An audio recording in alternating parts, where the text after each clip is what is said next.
ഒന്ന് പുകഴ്ത്താം. ഓ ഈശോയെ, ഞങ്ങളങ്ങേ സ്തുതിക്കുന്നു. നമുക്കത് എഴുന്നേറ്റ് നിന്ന് സ്തുതിക്കാം. എല്ലാവരും എഴുന്നേറ്റ് നിന്ന് സ്വതന്ത്രമായി സ്തുതിച്ചുകൊണ്ട് hallelujah, hallelujah, hallelujah.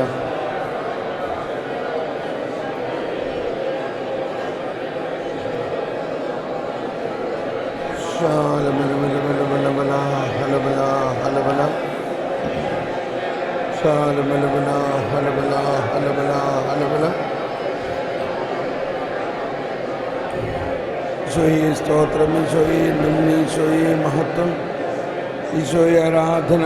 Hallelujah, hallelujah, hallelujah. ഓ യേശുവേ, ഞങ്ങളങ്ങേ സ്തുതിക്കുന്നു, ആരാധിക്കുന്നു, മഹത്വപ്പെടുത്തുന്നു. യേശുവേ, ഞങ്ങളങ്ങേ സ്തുതിക്കുന്നു, ആരാധിക്കുന്നു, മഹത്വപ്പെടുത്തുന്നു. ഹല്ലേലൂയ, ഹല്ലേലൂയ.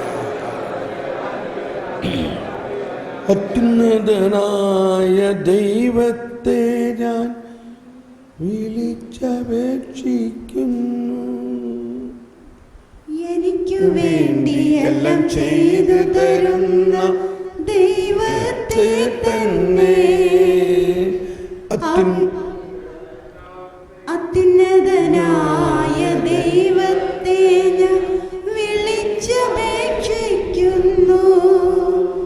എനിക്കു വേണ്ടി എല്ലാം ചെയ്തു തരുന്ന ദൈവത്തെ തന്നെ, അവിടുന്ന് സ്വർഗത്തിൽ നിന്ന് സഹായമായി ചെന്ന് രക്ഷിക്കും.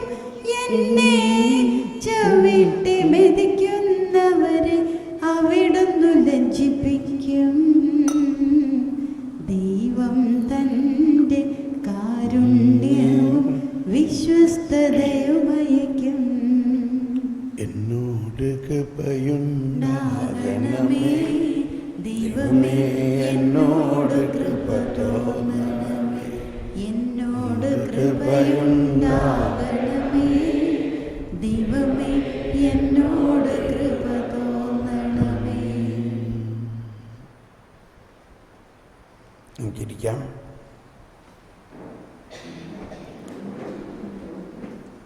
ഈ സുപ്രഭാതത്തിൽ വീണ്ടും നമ്മൾ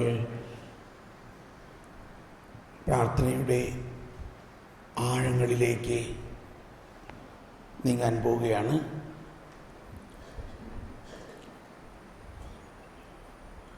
എൻ്റെ ആത്മാവങ്ങയോടൊട്ടി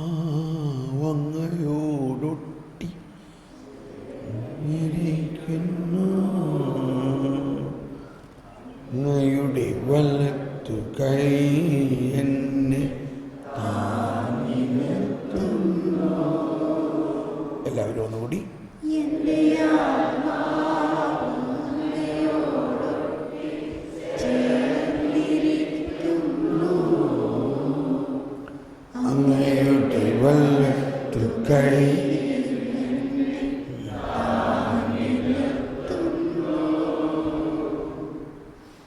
ഇതാണ് ഇപ്പോഴത്തെ നമ്മുടെ അവസ്ഥ.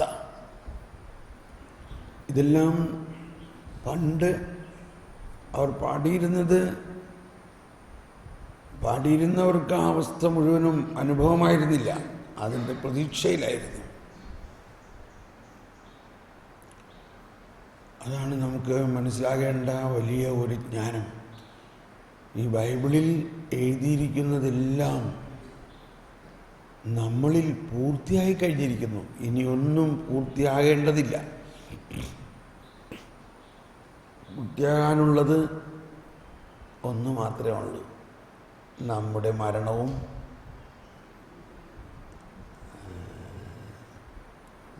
കർത്താവിൻ്റെ വീണ്ടും വരവും. ഇതൊക്കെയാണ്. ബാക്കിയെല്ലാം പൂർത്തിയായി.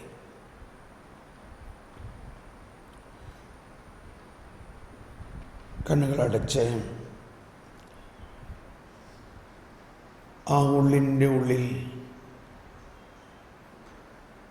ഈശോ പറഞ്ഞു, നീ പ്രാർത്ഥിക്കുമ്പോൾ നിന്റെ മുറിയിൽ കടന്ന് കതകടച്ച് രഹസ്യത്തിൽ എൻ്റെ പിതാവിനോട് പ്രാർത്ഥിക്കുക. എൻ്റെ പിതാവ് നിനക്ക് പ്രതിഫലം തരും. നീ പ്രാർത്ഥിക്കുന്നതിന് മുമ്പ് തന്നെ പിതാവിനറിയാം എന്താണ് നിനക്ക് വേണ്ടത്. നമുക്കുള്ളിൻ്റെ ഉള്ളിൽ ആ ത്രിത്വവുമായിട്ട് ലയിച്ച് ഈശോയും പിതാവും പരിശുദ്ധാത്മാവും ഉള്ളിൻ്റെ ഉള്ളിലുണ്ട് എന്നുള്ള വലിയ വിസ്മരണീയമായ, എന്നാൽ നമുക്കിപ്പോൾ വളരെ കോൺഫിഡൻ്റാണ്, വളരെ ആത്മസംതൃപ്തിയും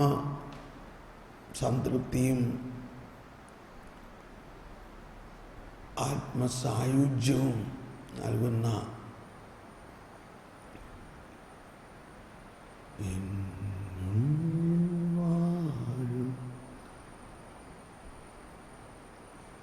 എന്നുള്ളിൽ വാഴും പിതാവാം ദൈവമേ, സ്വർഗ്ഗസ്ഥനായ പിതാവേ, എന്നുള്ളത്തെ സ്വർഗമായി മാറ്റണേ.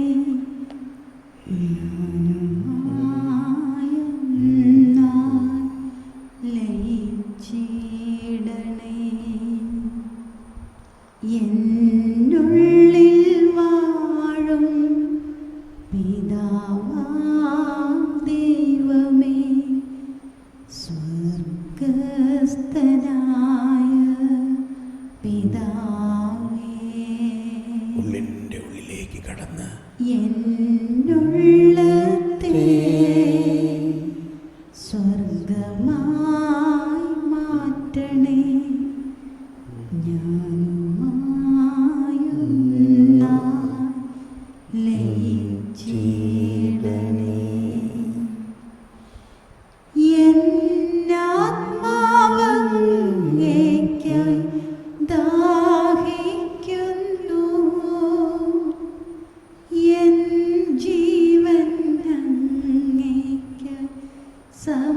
സമർപ്പിക്കുന്നു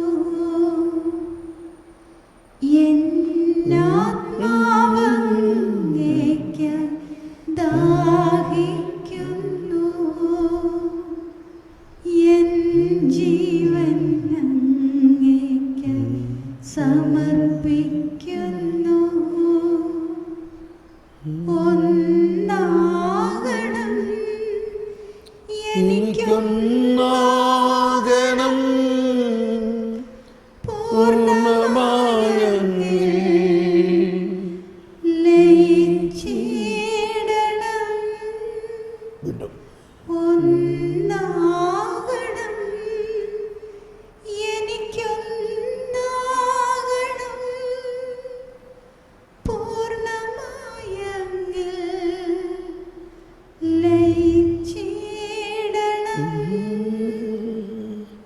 ലയനം ലയനം സ്വർഗീയ ലയനം, ആത്മീയ ലയനം, ശാശ്വത ലയനം, സ്വർഗീയ ലയനം, ത്രിത്വൈക ലയനം, എന്നിൽ നീ നിന്നിൽ ഞാൻ അങ്ങനെ നാം, എന്നിൽ നീ നിന്നിൽ ഞാൻ അങ്ങനെ നാം, എന്നിൽ നീ നിന്നിൽ ഞാൻ അങ്ങനെ നാം.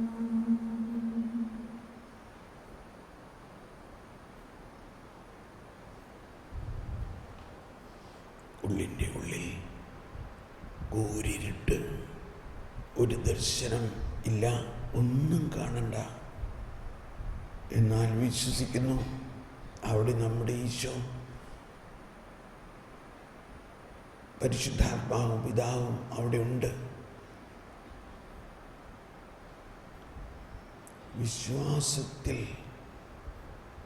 വിശ്വാസത്താൽ ക്രിസ്തു നമ്മുടെ ഹൃദയത്തിൽ വസിക്കുന്നതിനും അങ്ങനെ സ്നേഹത്തിൽ വേരുവാങ്ങി അടിയുറച്ച്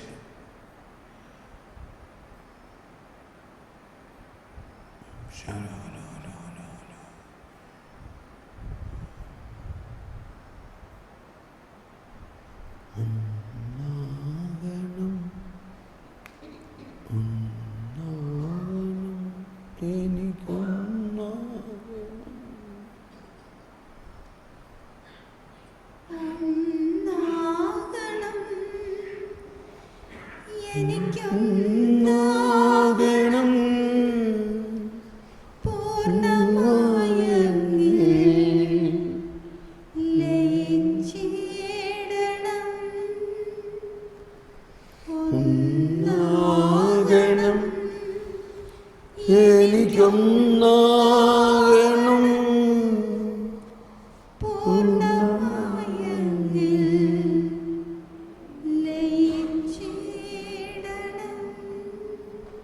നമ്മുടെ പാപങ്ങൾ രക്താംബരം പോലെ ചുമന്നതാണെങ്കിലും ദൈവം അതെല്ലാം മഞ്ഞുപോലെ പഞ്ഞുപോലെ വെണ്മയുള്ളതാക്കും. അതിനു വേണ്ടതെല്ലാം ഈശോ ചെയ്തു കഴിഞ്ഞിരിക്കുന്നു. ആ ഈശോ ഇതാ പിതാവിൻ്റെ കരുണ മുഴുവനും തുടിപ്പിച്ചുകൊണ്ട് നമ്മുടെ ആന്തരംഗങ്ങളിൽ നിറഞ്ഞു നിൽക്കുന്നു. നമ്മൾ ഈശോയ്ക്ക് വളരെ വളരെ വേണ്ടപ്പെട്ടതും വളരെ വിലമതിച്ചതും. ഓ, നിന്നെ ഞാൻ എൻ്റെ ഉള്ളംകൈയിൽ, എൻ്റെ ഹൃദയാന്തർഭാഗത്ത് നിന്നെ ഞാൻ പേറിക്കൊണ്ട് നിന്നെ ഞാൻ എത്രയധികമായി സ്നേഹിക്കുന്നു നീ ഒന്ന് അറിഞ്ഞിരുന്നെങ്കിൽ.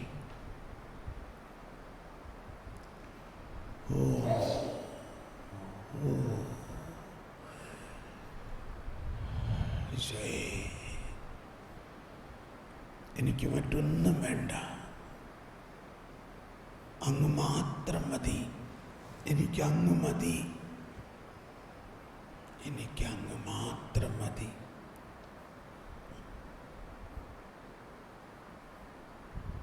എൻ്റെ ആത്മാവ് അങ്ങേക്കായി ദാഹിക്കുന്നു.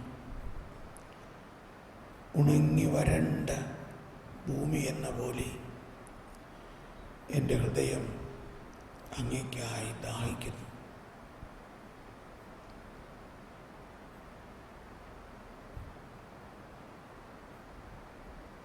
എനിക്കറിയാം അങ്ങ് എന്നേക്കാൾ കൂടുതൽ എൻ്റെ ആത്മാവിന് വേണ്ടി ദാഹിക്കുന്നു. ഈശോയേ,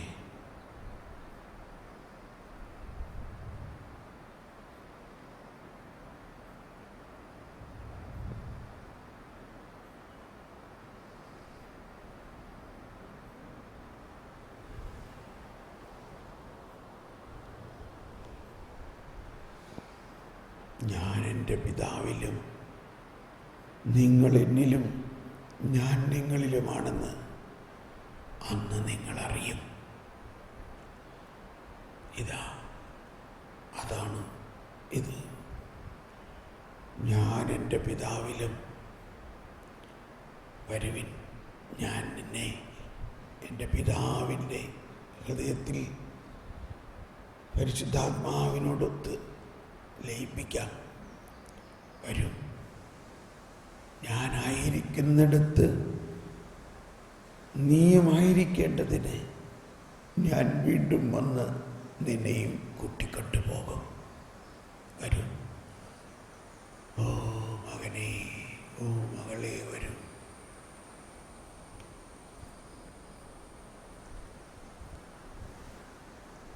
കൂരിനിട്ടാണ് ഉള്ളിൻ്റെ ഉള്ളിൽ, പക്ഷെ നമുക്ക് കൃത്യമായി മനസ്സിലാകുന്നു അവിടെ 3 ആളുകളുണ്ട്.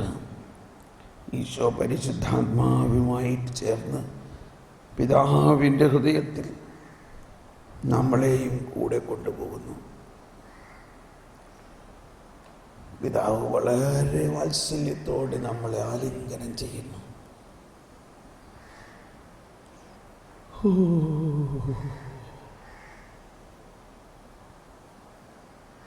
വാത്സല്യം മാത്രം, സ്നേഹം മാത്രം, കരുണ മാത്രം.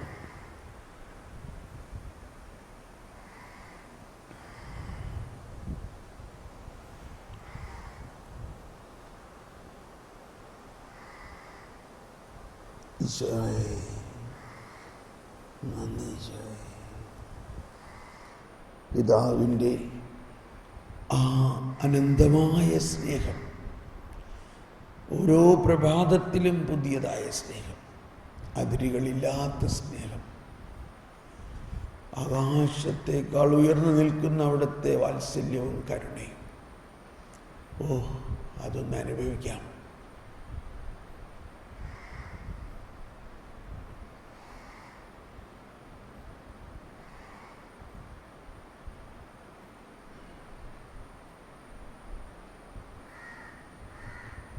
ഒന്നിനും വേണ്ടി ആഗ്രഹിക്കുന്ന ദൈവം മാത്രമാണ് നമ്മുടെ അവകാശം. അത് നമുക്ക് നന്നു കഴിഞ്ഞിരിക്കുന്നു.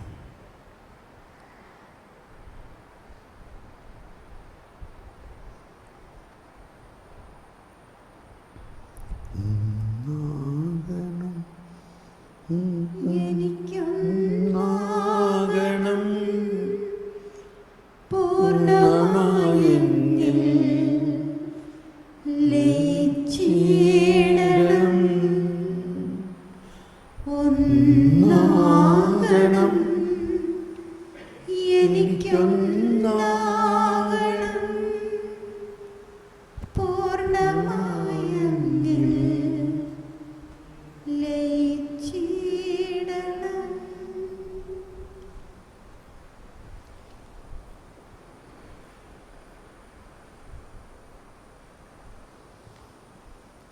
ലയനം,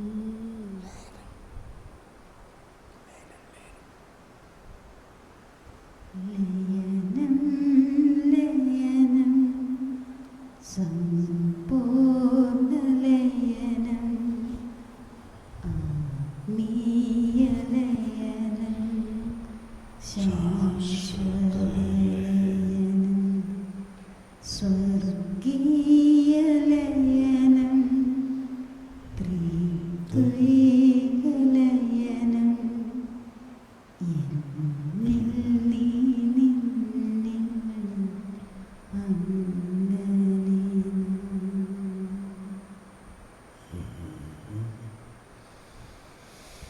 താങ്ക് യു ജീസസ്. ഹൃദയം തുറന്ന് നന്ദിയോടെ നമുക്കൊന്ന് സ്തുതിക്കാം. യേശുവേ നന്ദി, യേശുവേ നന്ദി. Hallelujah, hallelujah, hallelujah. ഓ യേശുവേ നന്ദി, യേശുവേ.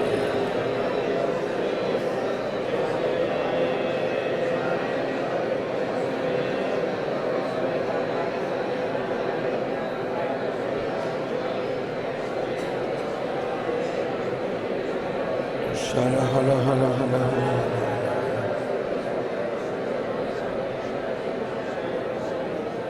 Praise the Lord. ഇങ്ങനെയുള്ള ഈ ലയനത്തിൽ ലയിച്ചിരിക്കുമ്പോഴാണ് ജ്ഞാനം നമ്മളിലേക്ക് ഇങ്ങനെ ധാരാളമായിട്ട് ഒഴുകുന്നത്. ആ ജ്ഞാനം ഇങ്ങനെ നമ്മിലേക്ക് ഒഴുകി കുറച്ച് കഴിയുമ്പോൾ കർത്താവ് നമ്മളോട് സംസാരിക്കുന്ന ആ സ്വരം ശരിക്കും നമുക്ക് മനസ്സിലാവും. അതാണ് ഇതിൻ്റെ അടുത്ത സ്റ്റെപ്പ്. അത് നമുക്ക് പിന്നീട് ചെയ്യാം. നമ്മളെല്ലാവരോടും ഈശോ സംസാരിക്കുന്നുണ്ട്. അതെല്ലാ ദിവസവും കേട്ട് ഒരു പുസ്തകത്തിൽ എഴുതണം. ഇത് എൻ്റെ നീലപ്പുസ്തകം. എല്ലാ ദിവസവും ഇങ്ങനെ ഈശോ സംസാരിക്കുന്നത് എഴുതണം.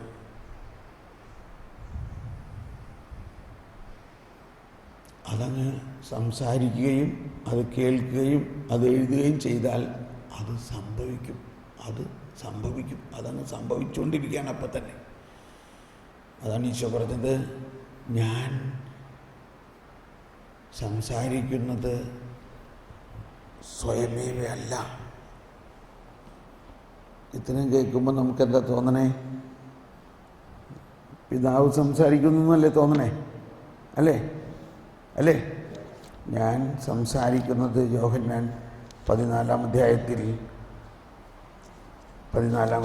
10-ാമത്തെ വചനം പറയുകയാണ്,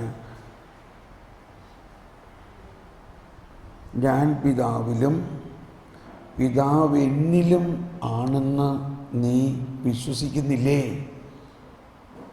ഞാൻ നിങ്ങളോട് പറയുന്ന വാക്കുകൾ സ്വമേധയാ പറയുന്നതല്ല.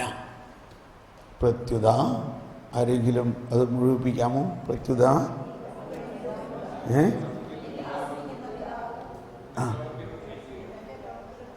കണ്ടോ? എന്നിൽ വസിക്കുന്ന പിതാവ് സംസാരിക്കുകയാണല്ലേ? എന്നിൽ വസിക്കുന്ന പിതാവ് സംസാരിക്കുകയാണോ? പിതാവ് സംസാരിക്കുകയാണെന്ന് വേറൊരു വചനത്തിലുണ്ട്. പക്ഷെ ഇവിടെ പറയുകയാണ്, എന്നിൽ വസിക്കുന്ന പിതാവ് തൻ്റെ പ്രവൃത്തികൾ ചെയ്യുകയാണ്. ഈശോ ഒരു തളർവാദ രോഗിയെ കെട്ടി താഴെ ഇറക്കിയപ്പോൾ ആ തളർവാദ രോഗിയോട് പറഞ്ഞു, എന്ത് പറഞ്ഞു? നിന്റെ കട്ടിലും എടുത്ത് നീ നടക്കുക. ഈ തളർവാദ രോഗി തളർന്ന് മരവിച്ച് അവന് കേൾക്കാൻ തന്നെ പറ്റുമെന്ന് അറിഞ്ഞൂടാ, ഇല്ലേ? കേൾവി തന്നെ ഉണ്ടാവുമോ തളർവാദ രോഗി? അവനെ എങ്ങനെ ഇട്ട് നടക്കണേ? ആരെങ്കിലും അവനെ പൊക്കിയെടുത്തില്ലല്ലോ. അപ്പോൾ എന്ത് സംഭവിച്ചു? ഞാൻ പറയുന്ന വാക്കുകൾ ഞാൻ സ്വമേധയാ പറയുന്നതല്ല, പ്രത്യുത എന്നിൽ വസിക്കുന്ന പിതാവ് തൻ്റെ പ്രവൃത്തി, പിതാവിൻ്റെ പ്രവൃത്തി ഇപ്പോൾ ഇവൻ എണീറ്റ് നടക്കണം എന്നുള്ളതാണ്. ആ പ്രവൃത്തി ചെയ്യാനായിട്ടുള്ള സകല ശക്തിയും കഴിവും എല്ലാം എന്തിലുണ്ട്? ഈ പറഞ്ഞ വാക്കിലുണ്ട്. തളർവാദ രോഗിയോട് പറഞ്ഞു, നീ കട്ടിലെടുത്ത് നടക്കുക. ഈശോ പറഞ്ഞ വാക്കാണത്. ഇപ്പോൾ എന്ത് സംഭവിക്കണു? പിതാവ് തൻ്റെ പ്രവൃത്തി ചെയ്യുകയാണ്. പിതാവ് തൻ്റെ പ്രവൃത്തി.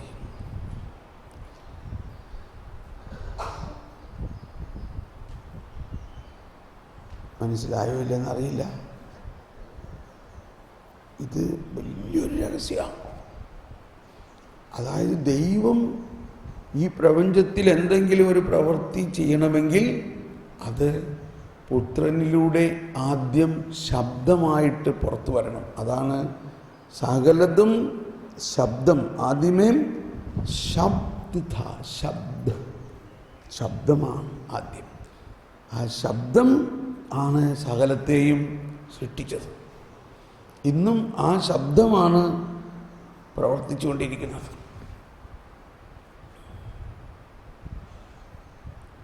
ഫ്രാൻസിസ് അസീസി സാന്താമിയാനോയിലെ പൊളിഞ്ഞു കിടക്കണ ഒരു പള്ളിയിലെ കുരിശുമ്മ ഇങ്ങനെ നോക്കി നിൽക്കുമ്പോൾ ആ കുരിശിൽ നിന്ന് യേശു സംസാരിക്കുന്നു. ഫ്രാൻസിസ്കോ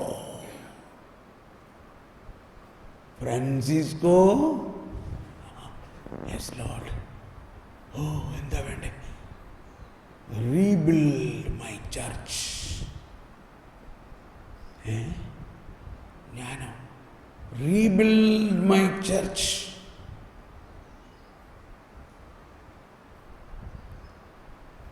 ഫ്രാൻസിസ്കോ നോക്കിയപ്പോൾ ഈ പള്ളി ഇടിഞ്ഞു പൊളിച്ച് കിടക്കുകയാണ്. അപ്പോൾ വളരെ എളുപ്പം മനസ്സിലായില്ലേ?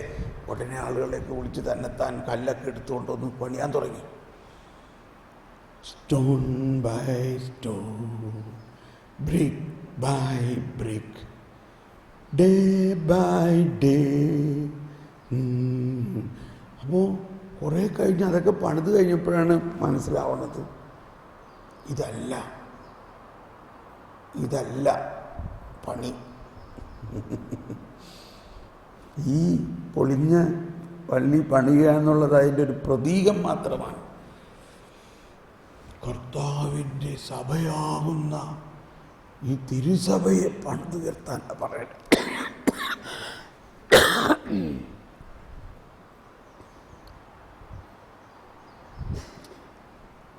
ഇപ്പോൾ ഏതാണ്ട് 800 വർഷങ്ങൾ കഴിഞ്ഞിട്ട് ഫ്രാൻസിസ്കൻ സിസ്റ്റേഴ്സ് ഇവിടെ ഉണ്ടെങ്കിൽ ഭയങ്കര സന്തോഷമായിരിക്കും കേൾക്കാനില്ലേ. ഇപ്പോൾ 100-800 വർഷം കഴിഞ്ഞപ്പോൾ നമുക്ക് മനസ്സിലാവുന്നില്ലേ അവസാനം അത് ചെന്നെത്തിച്ചിരിക്കുന്നത് എവിടെയാ? ആ ഫ്രാൻസിസിൻ്റെ ഒരു പുതിയ അവതാരമായിട്ട് ഒരു മാർപ്പാപ്പയ്ക്ക് ആ പേര് ഫ്രാൻസിസ് ഒന്നാമൻ ഇല്ലേ. ഈ ഇത്രയും വർഷമായിട്ട് വേറെ ആരും ഒരു മാർപ്പാപ്പയും ആ പേര് സ്വീകരിച്ചില്ല. എന്നാൽ ജെസൂട്ടായിരുന്ന മാരിയോ ഗിയോർഗ് ബെർഗോലിയോ മാർപ്പാപ്പയായപ്പോൾ വീണ്ടും ശബ്ദം കേട്ട് കാണും, നിന്റെ പേര് ഇനി ഗിയോർഗ് ബെർഗോലിയോ അല്ല, നീ ഇനി മുതൽ ഫ്രാൻസിസ് ആയിരിക്കും. ഇതാ ദാരിദ്ര്യവും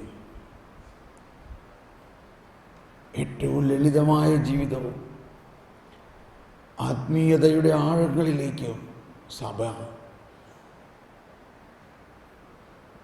ആ ഫ്രാൻസിസ് പിതാവ് വീണ്ടും ആ അസീസിയിലെ സാന്താമിയാനോയിലെ അതേ കുരിശിൻ്റെ മുമ്പിൽ പോയി സാഷ്ടാംഗം വീണു. തീർച്ചയായിട്ടും വീണ്ടും ആ സ്വരം മാറ്റൊലിക്കൊണ്ട് ഫ്രാൻസിസ്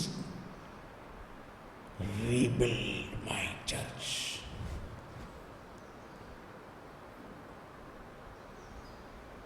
സ്നേഹമുള്ളവരെ, ശബ്ദം കേൾക്കണം. പ്രാർത്ഥന എന്നത് നമ്മൾ അങ്ങോട്ട് ശബ്ദിക്കുന്നതല്ല, ദൈവം ഇങ്ങോട്ട് ശബ്ദിക്കുന്നതാണ്.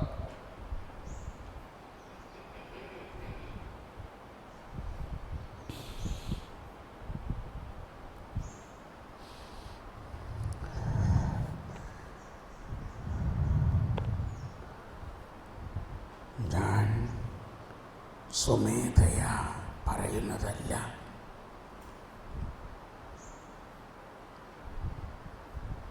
ഞാൻ പിതാവിലും പിതാവെന്നിലും ആണെന്ന് നീ വിശ്വസിക്കുന്നില്ലേ? നമ്മൾ ഏറ്റവും പ്രധാനമായിട്ട് കോൺസെൻട്രേറ്റ് ചെയ്യേണ്ടത് ഈ രഹസ്യമാണ്. ഞാൻ പിതാവിലും പിതാവെന്നിലും ഞാൻ നിങ്ങളിലും.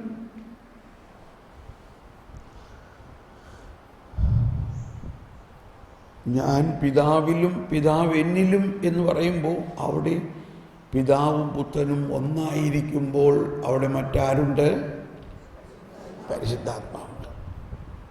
ത്രിത്വം ആയി.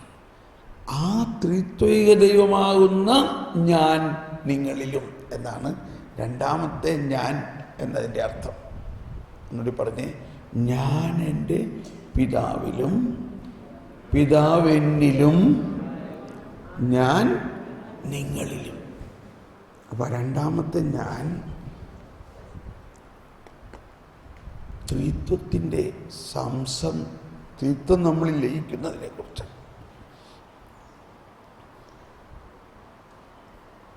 ഞാൻ നിങ്ങളോട് പറയുന്ന വാക്കുകൾ സ്വമേധയാ പറയുന്നതല്ല. ഞാനൊരിക്കൽ അമേരിക്കയിൽ വാഷിങ്ടൺ DC ഒരു ധ്യാനം നടത്തിക്കൊണ്ടിരിക്കുമ്പോൾ അവിടുന്ന് കുറേ ദൂരെ സ്ഥലത്ത് നിന്ന് നമ്മുടെ പാലാക്കാരൻ ഒരച്ഛൻ വണ്ടി ഓടിച്ച് എന്നെ കാണാൻ വന്നിരിക്കുകയാണ്. ഞാൻ ആലോചിച്ചു, എന്തിനാ അച്ഛൻ ഇത്രയും ദൂരത്ത് നിന്ന് ഇങ്ങോട്ട് വന്ന്? ഞാൻ വേണേ അങ്ങോട്ട് വരായിരുന്നല്ലോ. ഇല്ലില്ല, എനിക്ക് തോമസ് പോളിനെ ഒന്ന് നേരിട്ട് കാണണം. ഞാൻ പറഞ്ഞു, എന്താ ഉണ്ടായേ? ഞാൻ ആ കാസറ്റുകളൊക്കെ ഒരുപാട് കേൾക്കാറുണ്ട്. അതിലെന്നെ ഏറ്റവും സ്പർശിച്ചൊരു കാര്യം ഇതാണ്. ആ യോഹന്നാൻ 14:10 നിനക്ക് ഇങ്ങനെ എങ്ങനെ മനസ്സിലായി? നിനക്ക് ഇങ്ങനെ എങ്ങനെ മനസ്സിലായി? അതെന്തോ ഒരു വലിയ കാര്യമാണ് നീ പറഞ്ഞേക്കണേ.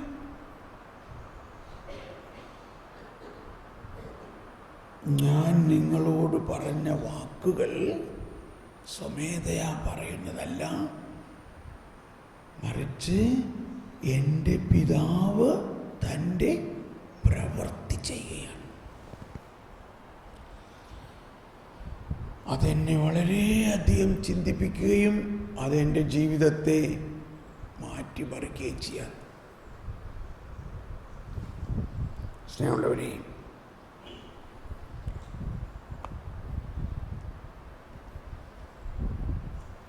ഈശോ ഇങ്ങനെ നമ്മളോട് സംസാരിക്കുന്നത് ഇപ്പം ഞാൻ തുറന്നപ്പോൾ ഒരു ദിവസം എഴുതിയേക്കണമെന്ന് വായിക്കുകയാണ് ഞാൻ. മകനെ, നിന്റെ ശ്രദ്ധ മുഴുവനായി എന്നിലേക്ക് തിരിക്കുക, എന്നിൽ മാത്രം എന്നോട് ചോദിക്കുക.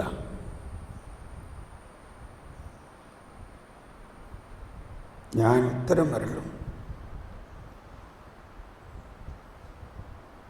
നിന്റെ ബുദ്ധിക്ക് അതീതമായ കാര്യങ്ങൾ ഞാൻ വെളിപ്പെടുത്തും.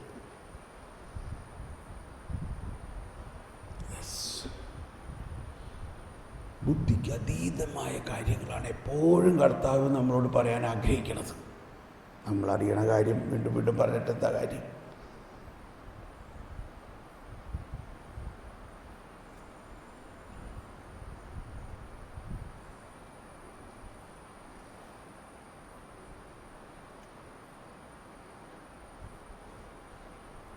ഒരു ദിവസം, എൻ്റെ ശക്തമായ കരങ്ങളാണ് നിന്റെ ധനം, നിനക്കത് മതി.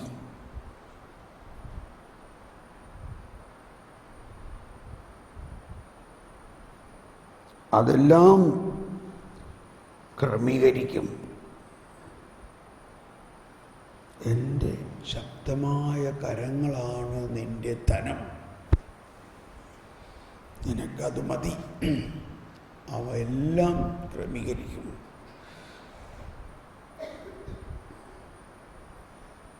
വേറൊരു ദിവസം പറയാം, look at my glory not on your since.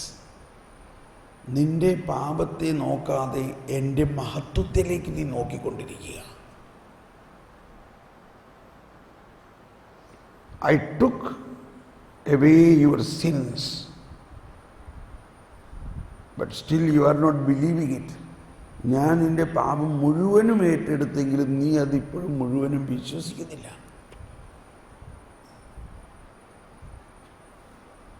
Believe. Your faith should increase in the glory of God. നിന്റെ വിശ്വാസം എൻ്റെ മഹത്വത്തെ കുറിച്ച് നീ വിശ്വസിക്കണം.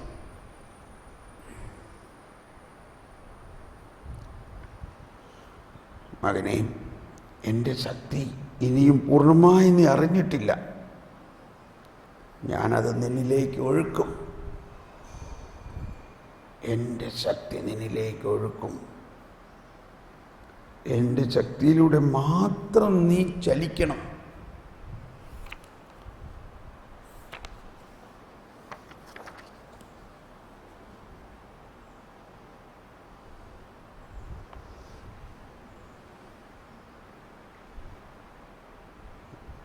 ഇന്ന് പറഞ്ഞത് വായിക്കാം. ഇന്ന്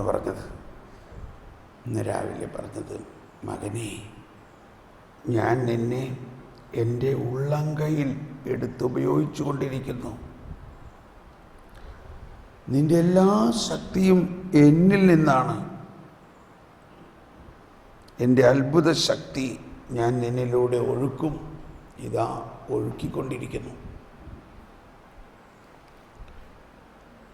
ഞാൻ പറയുന്ന വാക്കുകൾ സ്വമേധയാ പറയുന്നതല്ല. അപ്പോൾ ഇത് പറയുമ്പോൾ എന്ത് സംഭവിക്കുന്നു? അത് സംഭവിക്കുന്നു. അപ്പോൾ നമ്മുടെ പ്രാർത്ഥന ഈ ഒരു തലത്തിലേക്ക് ഉയരണം. നമ്മൾ അങ്ങോട്ട് പറഞ്ഞാൽ പോരാ, കർത്താവ് ഇങ്ങോട്ട് പറയുന്നത് ശ്രമിക്കണം. ഒരു ചെറിയ വാക്ക് മതി. ആ ഒരു വാക്കിൽ അപ്പോൾ ഞാൻ എൻ്റെ ശക്തി നിന്നിലൂടെ ഒഴുക്കുന്നു, മതി, ഇനി എന്ത് വേണം എന്ന് പറഞ്ഞാൽ, അത് നിങ്ങൾ ശ്രവിച്ചാൽ അത് ലഭിച്ചു കഴിഞ്ഞു. അപ്പം മുതൽ ഒഴുക്ക് ആരംഭിക്കുകയാണ്. ഇതാണ് സന്ദേശം ശ്രവണം.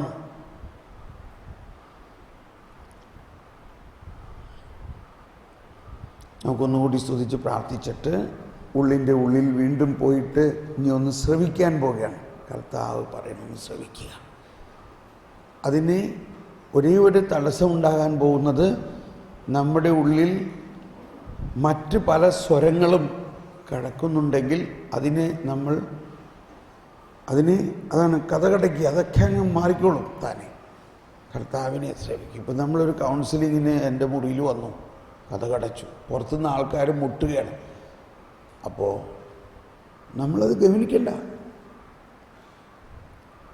അപ്പോൾ ഇരിക്കുന്ന ആൾ പറയണം, സാരമില്ല സാറേ, അതവർ പോയിക്കോളും, നമ്മൾ നമ്മുടെ സംസാരം തുടരാം, അല്ലേ? ആ രീതിയിൽ അതാണ് കഥകടയ്ക്കുക. മറ്റ് ചിന്ത, ഓർമ്മ, പല ആശയങ്ങൾ ഇതൊക്കെ വരും. അതൊക്കെ ഗവനിക്കേണ്ട.